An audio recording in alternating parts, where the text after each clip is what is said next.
नेहमीपेक्षा जास्त थंडी यावेळेस गुडगावमध्ये वाटतेय. 7-8 टेम्परेचर जवळ-जवळ जाते. पण सकाळी उठावंच लागलं. सकाळी मस्त 5:30ला उठून प्रथम मस्त असा आल्याचा चहा ठेवते आणि कडक असा चहा पिल्यानंतरच माझं काम जे आहे ते स्टार्ट होत असतं. गवार रात्रीच खुडून ठेवली होती. आता गवारीची भाजी बनवताना इथं छान फोडणी दिली आहे. फोडणीमध्ये आपण इथं आलं, लसूण आणि मिरची जी असतं त्याचा थोडासा ठेचा वापरायचा, म्हणजे ही भाजी जी आहे ती टेस्टी बनते. कांदा, मीठ, हळद या गोष्टी सगळ्या मस्त परतून घेतल्यावर लगेचच गवार आपण इथं ॲड करूया. गवारीवरती नेहमी मी कच्च्या शेंगदाण्याचा वापर करते. अशी भाजी जी आहे ती नवऱ्याला खूप आवडते.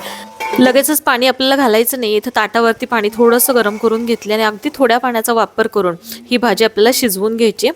बेसिक मसाले आपण इथं वापरलेत. मसाल्यांचा जास्त भडीमार करायचा नाही. अशी साधीच भाजी खूप छान लागते. आणि गवार मस्त आपण शिजवून घेऊया मंद आचेवरती.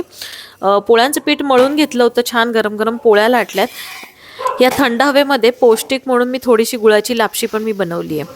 गुडगावच्या वातावरणाचा अजिबात अंदाज येत नाही, कारण एक्स्ट्रीम थंडी आणि एक्स्ट्रीम उन्हाळा असं इथे वातावरण असतं. इथे प्रॉपर राहणाऱ्यांचं तर कौतुक आहेच, पण जे बाहेरून आले त्यांचं खास कौतुक, कारण या वातावरणाला मॅनेज करणं काही सोपी गोष्ट नाही आहे.